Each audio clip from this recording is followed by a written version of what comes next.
सुनीता अपनी दो बच्चियां अंजू और मंजू के साथ अपनी माँ के घर में रहती है। दरअसल सुनीता के पति और सास को अपने खानदान का वंश चलाने के लिए एक बेटा चाहिए था, लेकिन सुनीता को दो बेटियां हो जाती है, जिसके कारण उसके पति और सास उसके साथ अच्छे से पेश नहीं आते। अपनी सास और पति के व्यवहार से तंग होकर सुनीता अपनी दोनों बच्चियों के साथ अपने ससुराल को छोड़ देती है और मायके आकर अपनी माँ के साथ रहने लगती है। सुनीता की माँ अकेले रहती है। सुनीता का बड़ा भाई अपनी पत्नी और बच्चों के साथ शहर में रहता है। पति का घर छोड़कर मायके आने के बाद सुनीता का जीवन चुनौतियों से भर जाता है। उसको रोजी रोटी के लिए अब खुद से ही काम करना पड़ता है, लेकिन सुनीता के पास कोई भी काम नहीं होता, क्योंकि सुनीता के ऊपर दो बच्चियों और अब उसकी माँ की जिम्मेदारी भी है। इसलिए सुनीता कहीं बाहर जाकर काम नहीं कर सकती। उसे जो कोई भी काम करना है वहीं गांव में रहकर ही करना होगा। शुरुआत में सुनीता को गांव में कहीं भी काम नहीं मिलता और घर पर भी जितना भी खाने पीने का सामान था, अब धीरे धीरे वो सब भी खत्म हो रहा था। सुनीता को इस बात की चिंता सताई जा रही थी कि अगर खाने पीने का बचा कुचा सामान खत्म होने तक उसे कोई काम ना मिला तो वो अपनी माँ और बच्चियों को क्या खिलाएगी। और फिर तभी सुनीता के मन में ये ख्याल आता है कि क्यों ना वो जंगल जाकर लकड़ियां काटे और फिर उन्हें बाजार में बेच दे। ऐसा करने से अच्छी खासी कमाई भी होगी और घर खर्च भी निकल जाएगा। और फिर अगले ही दिन से सुनीता हर रोज जंगल में जाती, लकड़ियां काटती और उन्हें बाजार में जाकर बेच देती। सुनीता सारा सारा दिन बहुत ही मेहनत करती, लेकिन फिर भी उसके घर का गुजारा अच्छे से नहीं हो पा रहा था। अभी भी बहुत से दिन ऐसे जाते जब सुनीता के घर में खाने के लिए कुछ भी नहीं होता था। उसमें से बहुत से दिन तो ऐसे होते थे जब सुनीता अपनी दोनों ही बच्चियों को सिर्फ भात खिलाकर सुला देती। और फिर एक बार बहुत दिनों तक बरसात होती है। सुनीता कई दिनों तक जंगल में लकड़ी काटने के लिए नहीं जा पाती और फिर सुनीता की स्थिति और भी ज्यादा खराब हो जाती है। अब उसके पास अपने बच्चों को खिलाने के लिए भात भी नहीं होता। सुनीता अपनी बच्चियों को देखती है भूखी प्यासी, तो उससे रहा नहीं जाता।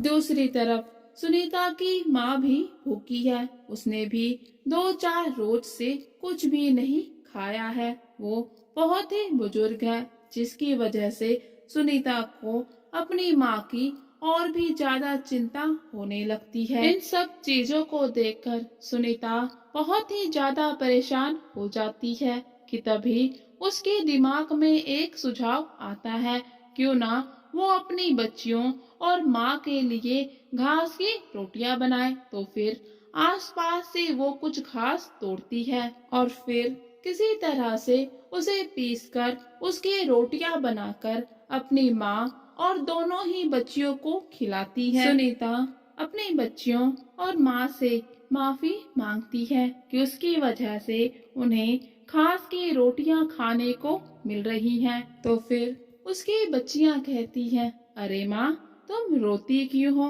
और माफी क्यों मांगती हो? इतनी स्वादिष्ट तो है ये रोटियां। सच में माँ, ये घास की रोटियां गेहूं की रोटी से बहुत ही ज्यादा अच्छी हैं। तो फिर जब अगली सुबह भी बरसात नहीं रुकती तो सुनीता एक बार फिर से अपनी बच्चियों और माँ के लिए घास की रोटियां बनाती हैं।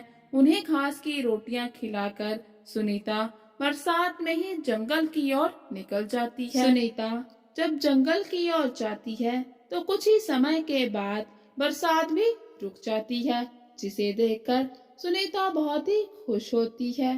फिर जंगल पहुंचकर देखती है कि सारे ही पेड़ गीले हैं।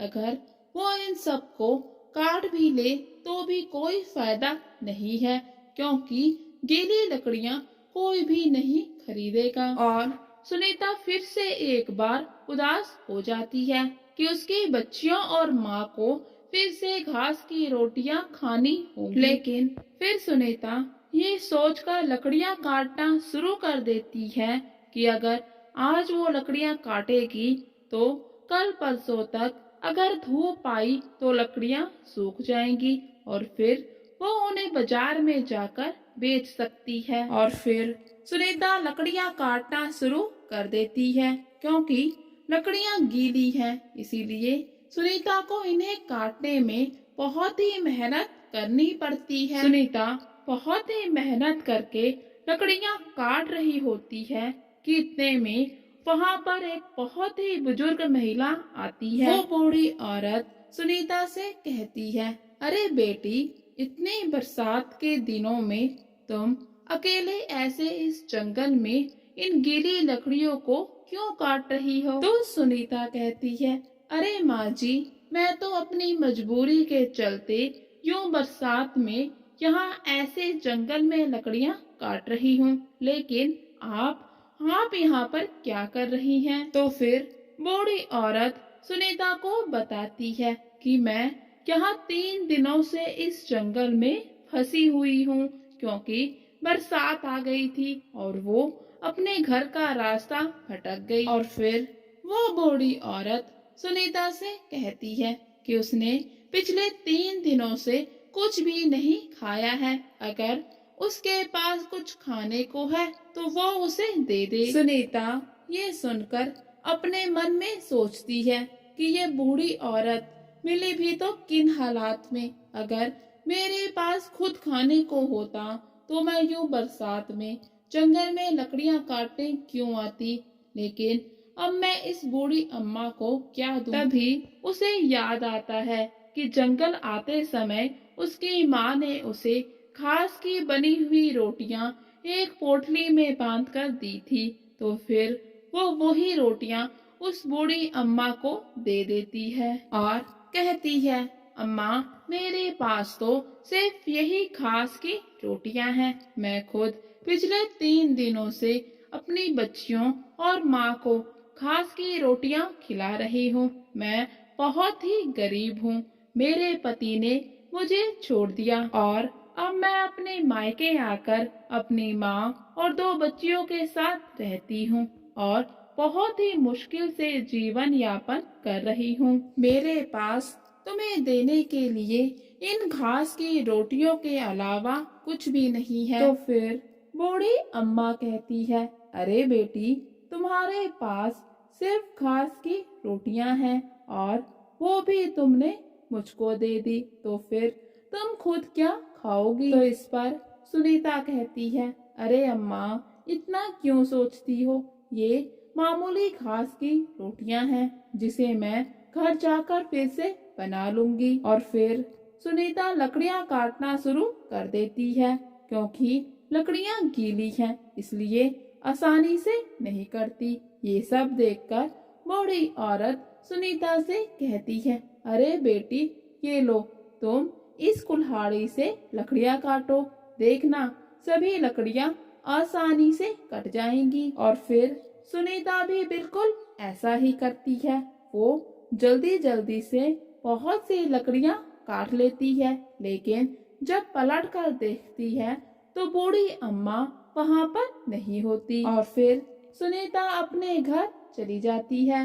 और फिर रात में जब सुनीता खाना खाकर सो जाती है तो वो बूढ़ी अम्मा उसके सपने में आती है और सुनीता से कहती है, बेटी सुनीता, आज के बाद तुम इसी कुल्हाड़ी से लकड़ियां काटना, देखना कितनी आसानी से सभी लकड़ियां कट जाएंगी। अगले दिन जब सुनीता उठती है तो वो दोनों ही बच्चियों और माँ को खाना खिलाकर फिर से जंगल की ओर निकल जाती है। और फिर वो जैसे ही लकड़ी काटना शुरू करती है तो लकड़ियों से भरी एक पोटली खुद से ही तैयार होकर उसके पास आ जाती है, जिसे देखकर वो बहुत ही हैरान परेशान हो जाती है। लेकिन फिर तभी उसे बुढ़िया का वो सपना याद आता है, तो वो फिर से लकड़ियां काटने की कोशिश करती है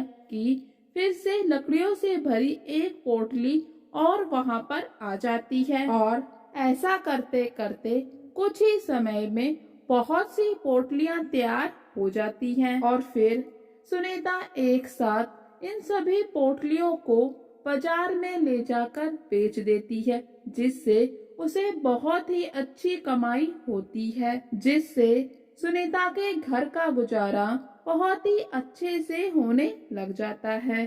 अब सुनीता जब भी जंगल में जाती तो लकड़ियों से बनी पोटली अपने आप तैयार हो जाती। सुनीता बस इन्हें बाजार में ले जाकर बेच देती और अब सुनीता के दिन बदल गए थे।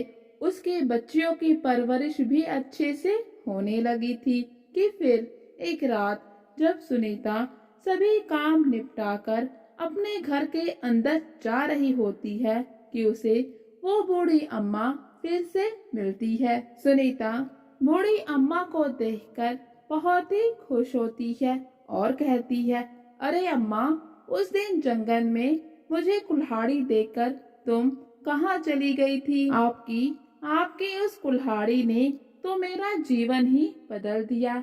आज मेरे पास सब कुछ है और ये सब कुछ तुम्हारी वजह से ही हुआ है। अम्मा, तुम्हारा बहुत बहुत धन्यवाद। तो इस पर बूढ़ी अम्मा कहती है, नहीं बेटी सुनीता, ये तो तुम्हारे अच्छे कर्मों का फल है। तुमने उस दिन मुझे जो घास की रोटियां खिलाई थी, ये तो मैंने उसका सिर्फ कर्ज चुकाया है। मैं तो बस आज यूं ही तुम्हें देखने के लिए चली आई थी। तुम हमेशा ही खुश रहो, ऐसा मेरा आशीर्वाद है। ये कहकर बूढ़ी अम्मा वहां से चली जाती है।